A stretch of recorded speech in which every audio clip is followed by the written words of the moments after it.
Hi, my name is Keri Ray Barnum for New Shelves Books, and we're here for Free Advice Friday, the hour every Friday where we get together, talk about book marketing, publishing, and just answer your questions live. It is a free service. You are welcome to join us any Friday by simply going to newshelves.com/FAF. If you can't join us live, we understand it's pretty early if you're on Pacific time. Feel free to email in a question to info@newshelves.com. We will take your question, we'll answer it live, and then you can catch the replay on YouTube, which you can find simply by going to youtube.com/newshelvesbooks. Without further ado, we're going to jump right in. We've got quite a few questions coming in. So we are going to get started. Julie's question: I didn't realize authors got paid for readings. I just thought it was to promote their book. How does this work without an agent? How do I know what to charge and how to approach this with libraries and schools? Well, Julie, sometimes you get paid for readings and sometimes it is just for promotion. So I won't laugh at you like you told me not to, because the answer is sometimes you don't get paid for readings or promotion or, readings or signings. A lot of times it's just for the promotion of it and to help you sell more books. Now, there are some exceptions. Sometimes when going to a library or when going to a school, if you are giving a talk, there may sometimes be an author fee. Now, these author fees can range anywhere from $100 all the way up to a couple thousand for authors that are well known and have big name and will draw a crowd. Typically, most indie authors are charging somewhere between $100 and $500, and that typically, again, would cover anywhere from an hour to 90 minutes of their time to actually do a reading, give some type of talk, and then, they would have their books there. So it really just depends. What I usually recommend is have a fee structure, but be willing to bypass that. So if you are reaching out to local schools, you can always say, school visits are typically $300. This is what you get. If budget is an issue, please let me know. I'm sure we can work something out. So having a fee structure and having that ask out there, but being willing, especially if this is your first book or you're building up your audience, is usually what I recommend. Do know that when going to bookstores, because at a bookstore, the whole idea is to sell more books. Typically, you do not charge a fee for that. In some cases, the bookstore may charge you a fee for hosting your event. So in that case, you're making your profit off of more book sales and, of course, hoping to get into that bookstore long term. So that's a little bit different if we're going to bookstores, but if you're going to a school or a library, you may have a fee structure, but make sure that you have something to offer, not just I'll come read my book, but I will come read my book on this topic. I will talk to your teen audience about these 3 things. We will do this. Like, it needs to have some structure. If you're going to charge people for this, you need to have a structure and you need to have a timeline and limit of what they can expect. Yes. So right here, just did a school visit, got $350 for a 45-minute session. Now, I happen to know that Jane has done quite a few of these. So as your experience kind of gets more and more, as you get more of a name for yourself, you get recommendations, you can certainly increase your prices. Some author events may be virtual, but most of the time they like you there in person. So you can always pitch for virtual, but you're more likely to go into a local school and actually get in there, especially now that COVID's kind of back down and off. A lot of schools really want to have that experience of having people right in front of the kids. It's a lot easier to keep, especially in a school, it's a lot easier to keep kids' attention when there's someone right in front of them opposed to on a screen. What's a good month to release a Halloween book for children? Great question there, Pat. So if you have a book that is very focused on Halloween, harvest, anything like that, I would recommend that you launch a month or 2 before your main promotion month. So you'd want to launch either late August or sometime in early September, because that's typically when people are starting to think about those types of books. So when libraries are starting to decide what they're going to display for the month of October, it is when people start to stock their shelves for that and start shopping for that. So a month to 2 months prior to the big holiday or month or season that you intend to promote with is when you want to release that book.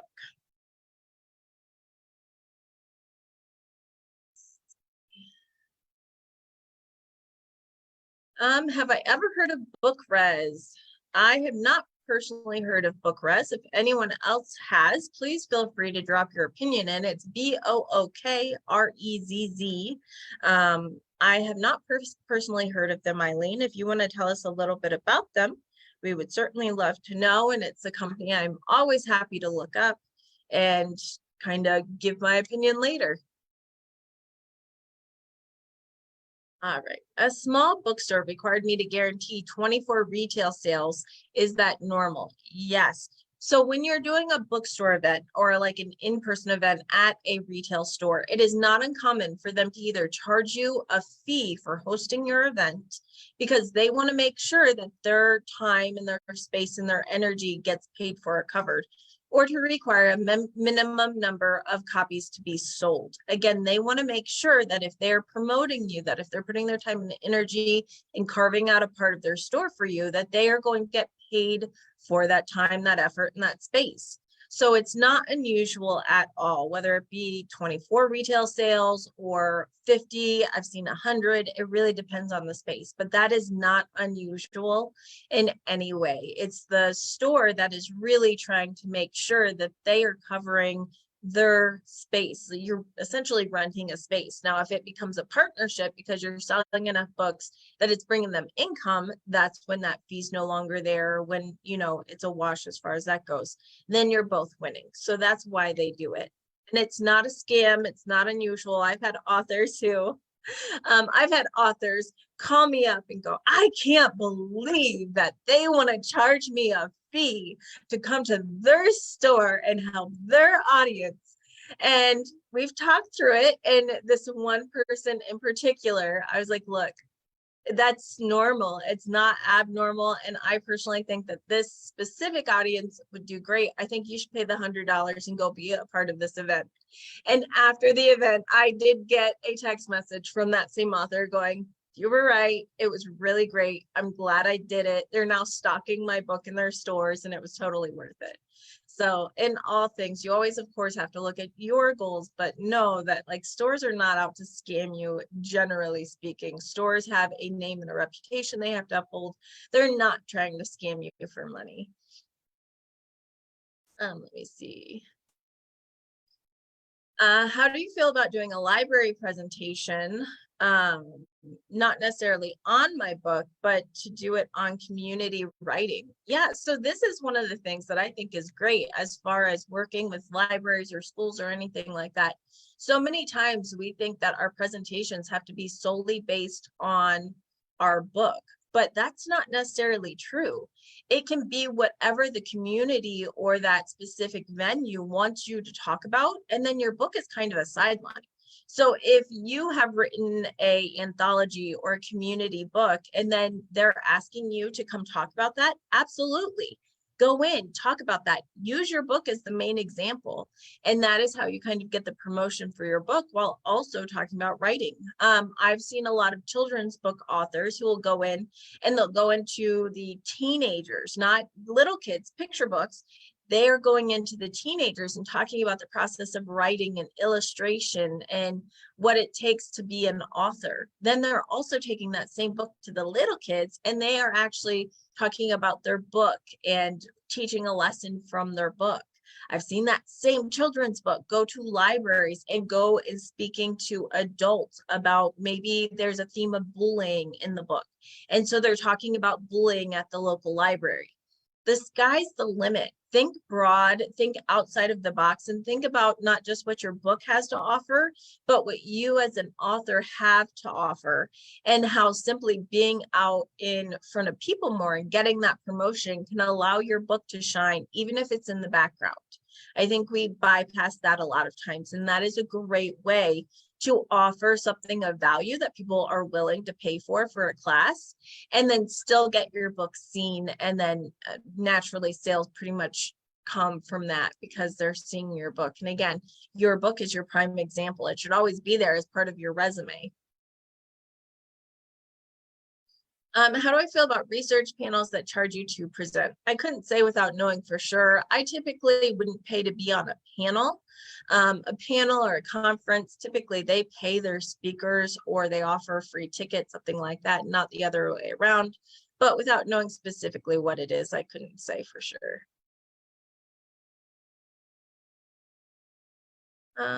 Do I have a list of recommended podcasts to contact for women's lit romance authors and podcast tour for upcoming book launch?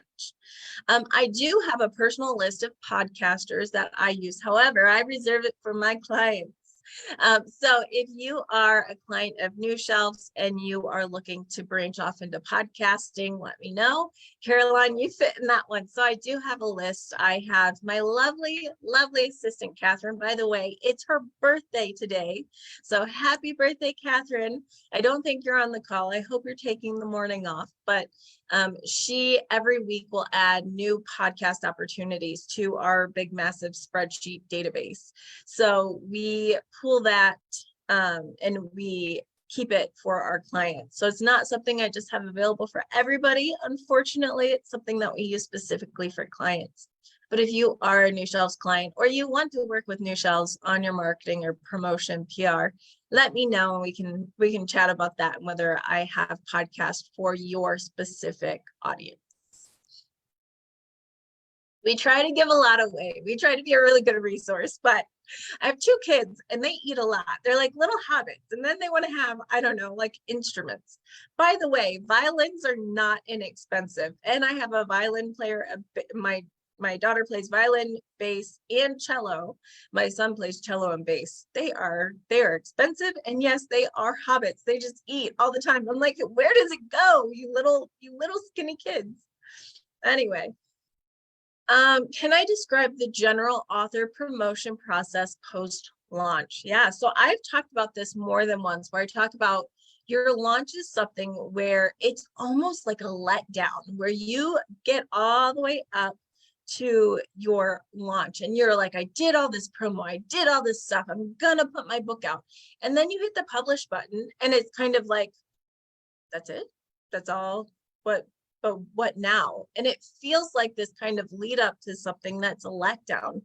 And I say this because what happens is you do all this promotion and it leads up to your book launch. Your friend, your family will buy it, that kind of thing. And then what happens? A whole lot of nothing, a whole lot of not much. And this is why I always say, create your own party on launch day and know that part of the work is done and part of the work is just beginning, because once your book is out is when you have to really start on the marketing pieces. So after the launch of your book, after everyone buys the book, you've got to wait for them to read it. And then once you wait a couple of weeks, you've got to start asking them for reviews and start building up your review bank, because reviews help sell books. We don't run Amazon ads without, and here at New Shelves, if you don't have at least 15 reviews, we don't run Amazon ads because we don't see the conversion. Amazon reviews really make a difference in conversions and actually selling the book, so that you're not just paying for ads without getting those buys. So you have to really start working on reviews as soon as the book launches. Now, this is something you can work on in advance. You can start asking people to be reviewers. You can definitely start sending that out. But even then, it takes them a while. Even the people are like, yeah, I'll review your book, no problem. Typically, they don't actually do it on launch day. They may do it on launch week or launch month. But many times they have good intentions, but they're slow to follow through. And that's okay. It's totally okay. But know that it takes time. It takes time to build that up. Also, when you're indie publishing or self-publishing, you don't have this huge wheel behind you, making sure that on launch day, everything goes live perfectly. You can hit that publish button on KDP and they could take an extra 5 days to get your book out when it's only supposed to take no more than 72 hours. If you are doing a hardcover, maybe it takes a little bit longer. Maybe things just don't all go up at the same time. And that's part of self and indie publishing. We can do what we can do, but there's a little bit of, all right, we did everything we can do. We did all the right things. Now we have to sit back and let things work. We have to let the systems work. We push the buttons and now it's up to them, and it's KDP, it's Ingram Spark. We can't control that. All we can do is look forward. Exactly. Welcome to the publishing world. It's beautiful and frustrating, and we love it.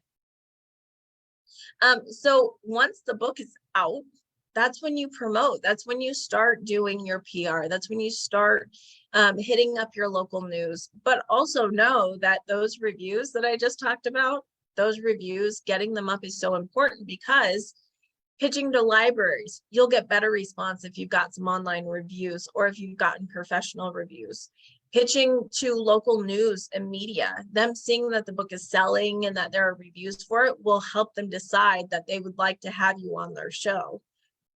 Podcast, same thing. They're looking for social proof. If they just see a book that's up, even if the topic's interesting, but there's no social proof, they may hesitate to go ahead and invite you on.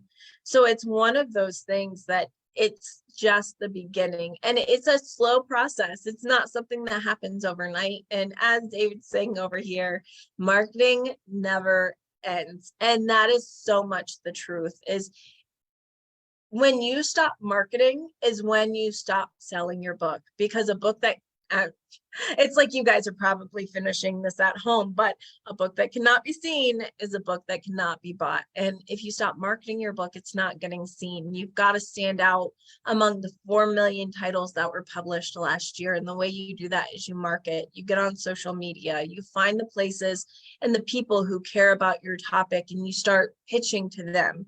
You start building those reviews, you start pitching to podcasts and libraries.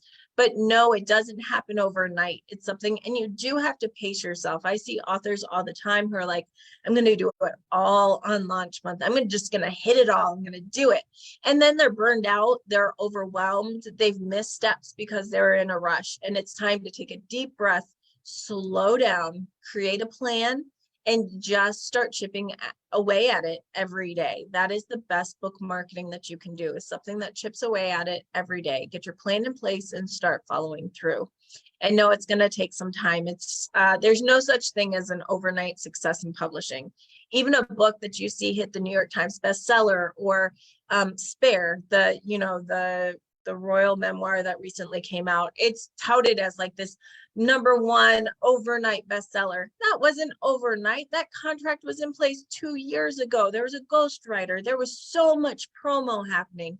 There were ad dollars. There was a lot of buildup to this overnight success.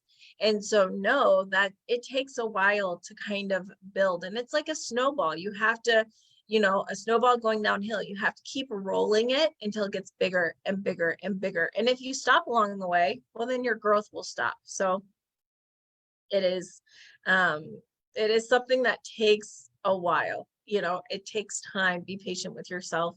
Trust in the process. So many times I get those calls. I feel like I'm doing this day after day after day and nothing's happening. Keri, I feel like nothing's happening. I'm like, keep going, keep pitching, because it builds on each other, and you never know when you'll hit the right audience. So don't give up, get a plan, trust in the plan, and chip away at that plan. All right, I have some emailed questions I'm going to hop on. I did get an emailed question today about an issue with Pro Writing Aid. And so guys, I have to tell you that if it is a specific app or system or program and you're having a problem getting into that account, unfortunately, I cannot help you. The best person to contact if you're having an issue with a specific site or anything like that is to just go directly to them and ask, what's going on and how you guys can work together, because I don't have your account information. Let me see this question from Gloria. I'm in the middle of publishing a book. I asked the publisher if I need to send her my ISBN. Her response was that she will provide it.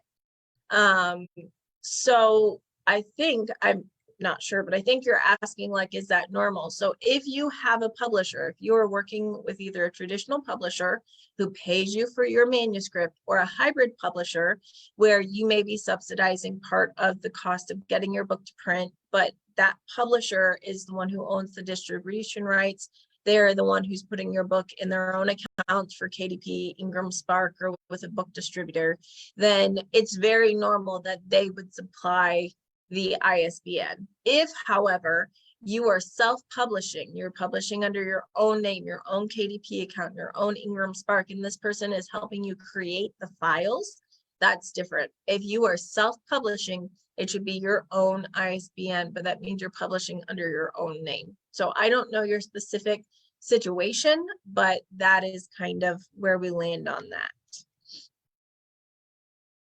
All right. I know we've got another one.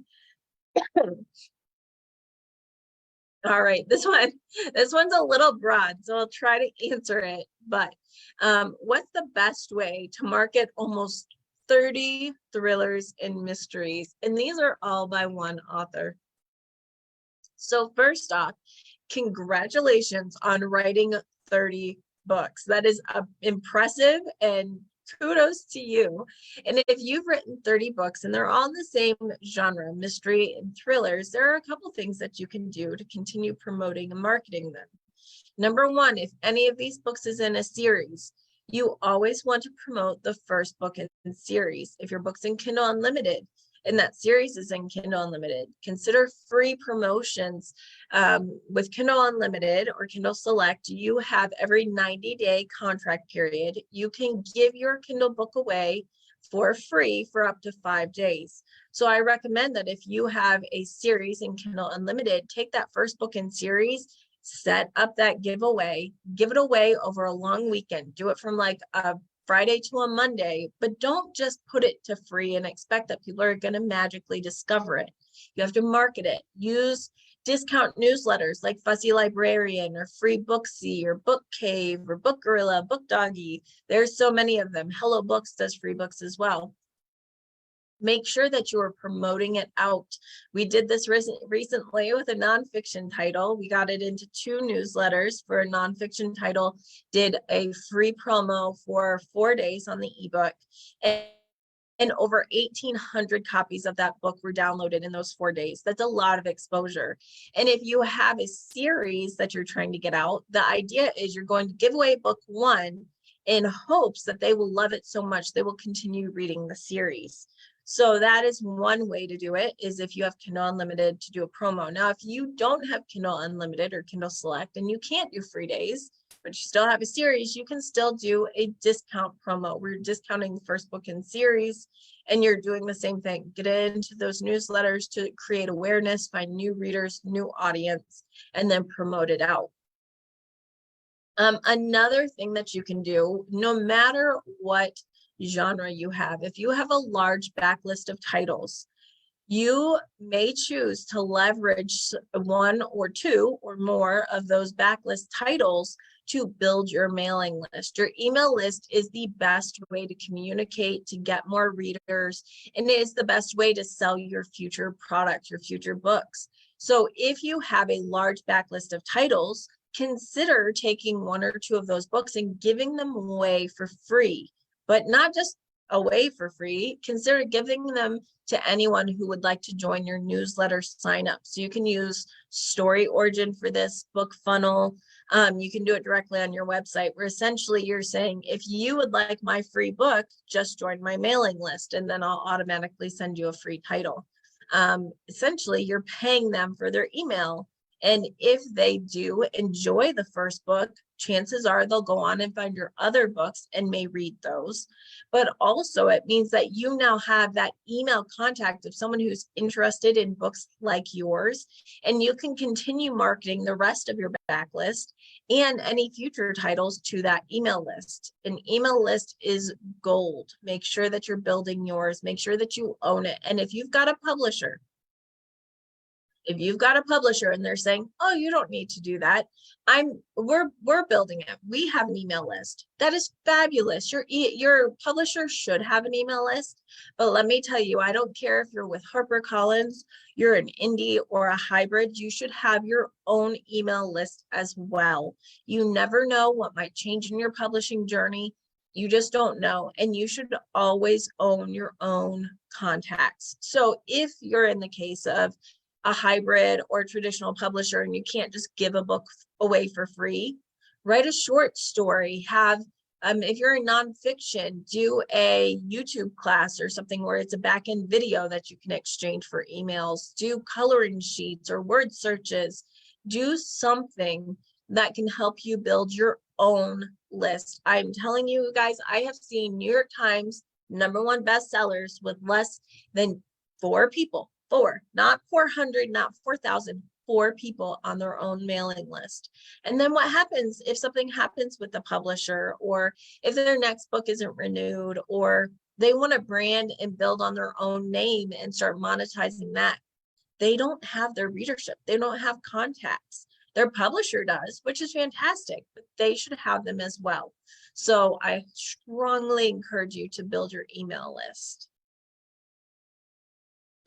Yeah, and so if you're doing that free or discount, if you're doing a free book, so if you're doing a free book, the reason why I say first in series is because we call that our loss leader. We want to give the first book away in the series and then hope that the readers love the series enough that they go on to read book 2, book 3, book 4, either on Kindle Unlimited where you get the page reads, or they're paying for it and you're making money. Could you give away the entire series for free? Of course you could. And if you have a reason, let's say you really want to try to build up the reviews, so you're just giving the books away because you want to build up the reviews, fine. But typically you don't want to give the entire series away because you don't make any money that way. So if you have a different purpose other than sales in mind, great. But otherwise, you really do want to consider and keep in mind that you want to make a profit in the end. So it's one thing to have a loss leader and then make sales on the rest of the books, but it's a totally another thing if you just have no way to earn sales or anything like that. So, and as far as could I give away book 2? Could I give away book 5? You can, but you're not going to have as much success because who starts series on book 2 or book 5? Monsters. I've said this before, only monsters start in the middle of a series. Kidding, mostly, kind of, but most people don't start a series midway through. So you're not going to have as much success. And you may even get frustrated readers who are trying to read through this series. It's not all making sense. They don't know the backstory of the characters, and they're trying to go back and figure that out. So I don't typically recommend doing free or promos that way. Now, if you're doing a discount promo, you could discount the entire series to 99 cents. You're still making a profit. You could do book 1 free and then book 2, 99 cents, book 3, 199. Like you could have a stepping system. There are different ways that you may try to capitalize on that for sure, but you just want to make sure that you're knowing your goal and you've got a really strong purpose behind what you're doing. Just don't do things willy-nilly. Like have a purpose, have a plan, and a strategy. It's all smart plans start with good strategy. So let's keep that in mind.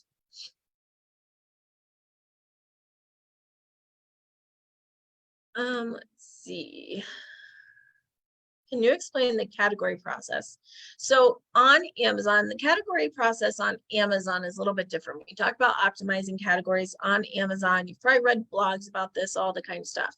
So it used to be, and it still is, you can add up to 10 categories on Amazon. However, I believe it was in December when Amazon started saying, sure, you can have up to 10 categories on Amazon. However, we're only going to rank you in 3. So if you had 10 categories, it used to be that whichever one you're ranking the highest in would show up in front. And so if there was a category you were edging out in, it would show up in front, and your categories would kind of change based on what category you were doing the best in. And you could be #1 in 10 different categories. Well, starting, I believe it was November or December of 2022, Amazon quietly changed that to where you can only rank in 3 categories, 3 main categories. So what happened is people are adding 10 categories thinking I'm going to optimize as much as possible. And then what happened is Amazon, based on sales algorithms, whatever Amazon decides, was only ranking authors in 3 categories. So they're only ranking them in 3, and it wasn't always the most optimized, the best, the easiest way to hit number 1. It was just based on Amazon and what they decided they would rank you in. So it depends. Some people still say, hey, add all 10 categories, just throw it there. But more and more I'm seeing, at least for now, why Amazon is doing this ranking system where people say, hey, pick your 3 best categories. 3, whether it be your best categories, the 3 categories you can rank the highest in, whatever it is, pick those 3 and just have Amazon list those 3 categories so you know that you'll be ranking in them. As far as optimizing categories, one of the things you want to keep in mind is if your categories are already kind of niche. So let's say you're in 2-hour political books, 2-hour reads, which is a fairly niche category. Like a lot of books can't be read in 2 hours and that kind of stuff. It's already niche. You may not need to optimize. So one of the things that you want to think about is when you're optimizing categories, let your book go live. It needs to have the categories listed. Look at the categories that are listed and how you're ranking.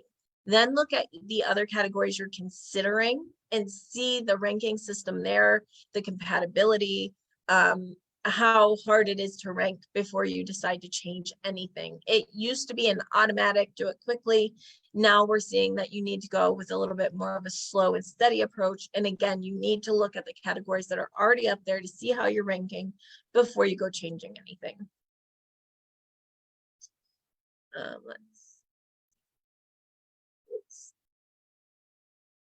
Amazon keywords, any 1 or 2 that usually or always work for mystery and thrillers. I don't think so. I think if your books are on Kindle Unlimited, don't be afraid to put that in your 7 metadata keywords. So on the back end, where you're setting up a book, don't be afraid to put in mystery series, Kindle Unlimited, because people search that. But I think it depends on your tropes, your topics. Is this a cozy mystery? Is this a cozy mystery women detective? Is this, you really want to pick out the different tropes, whether it be mystery or thriller or romance. There are some trends or tropes, whatever you want to call them, that tend to show up. So what does your book have? Is it a cat mystery? Is it domestic thriller with best friend? I think more important than keywords that always work, it's more important that you find the keywords that specifically work for your reader and think like a reader. If I were looking for a book, what might I be typing? What might I be searching? And that's something you want to use. Of course, there are great softwares out there like Publisher Rocket that can help you with this process, but overall, it's not that there's a magic keyword, it's that you need to make sure that you have keywords for your book. I have a lot of people who go, well, my book's set in Miami. This is a thriller. My book's set in Miami, so my keywords need to all have Miami. Why? Unless people are searching for thriller set in Miami, it's not really going to matter. Now, if you have some cool locale or maybe a US thriller or something like that, sure. And I'm not saying you should never use Miami as a keyword, but most of the time when people are looking for books, they're not setting the locale. They're not saying, Florida mystery, unless they're Floridian. And even then, are they going to say Miami? Maybe not. Are those your best keywords? I think that's one of the things that, yes, that's something that could help, but you want to really look at your book, your audience, and what they might realistically be searching for. Are they just searching for a great thriller with a private eye, or are they searching for private eye in Miami? It's just one of those things. Let's see.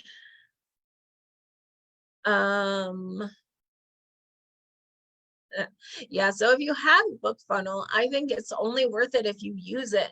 You need to be giving away and building your email list. And if you have something up on BookFunnel that you're giving away, so you're giving away a short story, a first in series, or you're giving away something, people only know about it if you promote it. Are you running a Facebook ad to your BookFunnel page to try to get new readers onto your mailing list? Are you listing it in your books and in your back matter to try to get people over there? Like having a giveaway, having a leader magnet or something to get your audience, great. That's step 1. Step 2 is you have to tell people about it. So make sure that you're always promoting that out. Just like you always have to market your book, you have to market your lead magnet if you want it to work to grow your audience there. What does a really good Author Central page look like? How much personality should you put into it? I think that depends. So Author Central did in December. Amazon likes to make changes in like clusters. So remember I said how you rank in categories changed November, December. Well, they also changed the US Author Central page in December to where it looks a little bit different now. So you can no longer link to a blog. You can make recommendations. You can tell people about first in series. So there are some things that you have and some you don't. So a great Author Central page, though, is going to have your photo. As readers, we're finding more and more people want to connect. And one of the best ways to connect with an author is to know what they look like. And when we're looking at photos, can it show your personality? Sure, I don't care. But I do think it's important. We need to see your face. We want to see your eyes, because the eyes are what we connect with. You know, smile, don't smile. It really just depends on your brand and who you are. But we want a photo of you. If you're writing under a pen name, I get it. Put something up there. Put an avatar up there, something. Give us an idea of your personality through that. Yes, you are, David. And so I think it's important that we put our personality in there. And then for the bio, give them your bio. Now, if your book is very professional and nonfiction, you probably want to focus more on that aspect. But the best bios, in my opinion, give your qualifications or tell them about you as an author. And then they give a little bit about you as a person. So like my long bio, when I'm speaking or different things like that, my long bio at the very end, it talks about all my qualifications, the things I've done, the places I've, you know, spoken at and that kind of thing. But it ends with a little bit about how I love to travel and cook. And I've got 2 kids and an Irish doodle, and my husband's a USMC Marine vet. I mean, it's got some information about me, because yes, I'm professional, but also I relate with people on a real level. And so I share a little bit about that because it makes us human. If you're a romance reader, maybe it's more fun. Maybe it's a little more off the cuff, or maybe it's talking about your favorite, you know, Keri's favorite activities, or hiding in the closet with bonbons, reading the latest whatever novel, Sarah J. Maas novel, I don't know. But so maybe it's got some personality in there, but part of that has to do with your books, your genre, and your brand. But I do think you need your photo, you need your bio, and then claim all your books. Claim all your books. We, in Author Central for the US, we can no longer upload photos or videos. We cannot link our blog. So that is off, but you can certainly do the other things. And it is, to me, important if your book has accessibility, or if your book is something you could think could sell worldwide, there is an opportunity on Author Central to put your bio in multiple languages. So I encourage you to do that, even if you're using Google Translate, something like that. At least it's a step in the right direction. So consider that. Let's see. Yeah. And if you need a fabulous avatar picture, find a cartoonist. They're awfully fun and do that. I bet you could buy one. Let's see. I talked about, yeah. Is there an article or a video about how to build your book with BookFunnel? Yes, I'm so glad you asked. If you hop over to our YouTube channel, we have tons of videos there. And if you search on BookFunnel, we do have one that says BookFunnel for Authors. And it is all about how to use BookFunnel to build your list. I will copy that for anyone who's live with us on Zoom. I will copy that and drop it right in so you can have the link there. Anyone watching on Facebook or watching our replay on YouTube, just go to our YouTube, use the little search button and type in BookFunnel. You will find it there. And it's a video all about how to get started with BookFunnel, what tier, like what I recommend as far as what tier to purchase into. I recommend that you do the $100 option. It's $100 per year. And so it's got all that information, as well as how to upload and how to use BookFunnel to build a list. So that is available to you for free. Do books that are only ebooks sell very well, like small collections of 1 and 2 page short stories? Here's the thing, as far as ebooks, it depends on the genre. So ebooks will sell very well in certain genres. Now, I will say paperbacks and hardcovers still sell. People still like the physical book. What sells in ebook a lot of times will be things that people read quickly, mystery, romance, that kind of thing. If you have any type of picture or children's book, you need to get it in print. Young adult books, it's this idea that young adult books actually will sell better in ebook because kids are pretty tech savvy, but that is not true. Young adult books are still selling quite a bit, mostly actually in print copies. They are more likely to want a print copy. They do have ebooks, of course, but you will see more sales in the print copy for young adult. Adult fiction is definitely leaning towards ebooks. Nonfiction, we see quite a bit still happen for print books, because nonfiction, a lot of people will go a little bit more slowly. I actually just ordered I think there's 2 nonfiction books in print, and I'm a big ebook reader. Almost all of my books are ebook because I have so many between clients and work and just for pleasure. But nonfiction, I wanted that print book because I was like, it's going to take me a while and I'll need to take notes. So it depends on the reader. Can you do an ebook only? Sure you can. Know your audience, know that it may keep some people from buying your books. I only read in print, I'm not going to buy your book.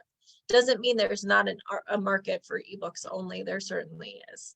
So it depends on your genre. And so the first thing I would say is go find your comps and go see what they're selling. Go look at their Amazon rankings. Are they ranking higher in paperbacks or ebooks? Are they selling in ebooks? If you read this genre, do you read an ebook or paperback, and start building out from there? Let's see. Working on a series of bathroom books, 1 story per throne visit. Trina, you crack me up, girl. Yep, that I would say that if it's a book like that, although it sounds kind of gross, I can't believe we're talking about this, but I think a book like that is something people typically would leave in their bathroom. And so I think that's something that would do better in print. And sitting here just thinking about germs and things, again, I never thought I'd have to discuss this on Free Advice Friday, but thinking about it, I'm sitting here going, nah, I think people should read that on an ebook, but I could see where that's something people keep in their bathroom. I think we all growing up had like the magazine rack in the bathroom. In my house, we had Our Daily Bread, which had little devotionals in it. Yeah. Yes, thank you for this Friday thought, Trina. I do think that if you have a bathroom book, you're probably going to do better having it in print. And I think especially if it's got humor in it, which your books usually do, people are going to buy it as kind of like a funny gift, which would be more something in print. But you guys, if you want to weigh in on the chat, if it was a bathroom book, would you be buying it in print or ebook? If you dare to go there. They do. More and more people do take their phones into the bathroom, and more, I'm getting some new things for my bathroom, and a lot of the toilet paper holders, like the actual toilet paper holders, now have these, it's got a toilet paper holder, and then it's got like a shelf above for your phone to sit. And that is becoming more and more popular with toilet paper holders. So people absolutely do take ebooks in their phone into the bathroom. However, if it's a bathroom book, I don't think too many people are like, man, I should really download this bathroom book because every time I go to the bathroom, I'll have something to do. And so I'm just thinking there. That's an interesting marketing question. And I kind of love it. I would buy a cookbook as a bathroom book. Oh, I love you guys. I love it. All right. All right. We have about 5 more minutes. So if you have questions, get them in. Yes, everyone wash your hands. Sing the birthday song, wash your hands. All right. What's a good quantity of download ebooks in the free Kindle giveaway? So when doing a free Kindle giveaway, it depends on if you're promoting it. I've seen people set their ebooks for free, not promote it in the least little bit, and they get like 20 downloads. The most I've ever had with a free giveaway was a free Kindle giveaway, but it got a BookBub deal. It got like, I mean, it was like 500,000 downloads. It was incredible. And that author, it was first book in series. That author had amazing lift in their Kindle reads after that. So the most I've seen is 500,000. However, typically for nonfiction, I see anywhere, if it's promoted in at least 2 newsletters, that's the important part. It's got to go out to the right audience. The most I typically see on average for nonfiction is anywhere from 1 to 2,000. And then for a fiction title, I usually see closer in the 2,500 to 5,000 range if I'm putting it in at least 2 newsletters. So it really depends on the book, depends on the cover, the audience, was it promoted in the right category, and all those things. But those are general numbers. So the 1,800 was on the high end. So let's see. All right, if you send someone a free ebook, is it better to use EPUB format or is PDF okay? So Scott, the answer to that depends on your reader. If someone is reading an ebook on like a Kindle app or an iBooks app, something like that, they can't open a PDF on that. So they would need to have the EPUB file. A PDF file is something people typically read on their computer only. So anyone who reads on their computer, they'd probably download a PDF. But if it's someone who is like intending to read on their phone or on a Kindle device and iPad, something like that, they typically would need the EPUB in order to read that and successfully open it and not be frustrated. Like I refuse to read PDFs on my phone. On my computer, I do PDFs all the time, especially because I'm making notes and editing and different things like that. But for someone who's just reading for fun, like if you're like, hey, I want to send you my book and you can just read it for fun and review it, I'd be like, great, send me the EPUB because I'm going to read it on my phone at the gym or something like that. I would not want a PDF.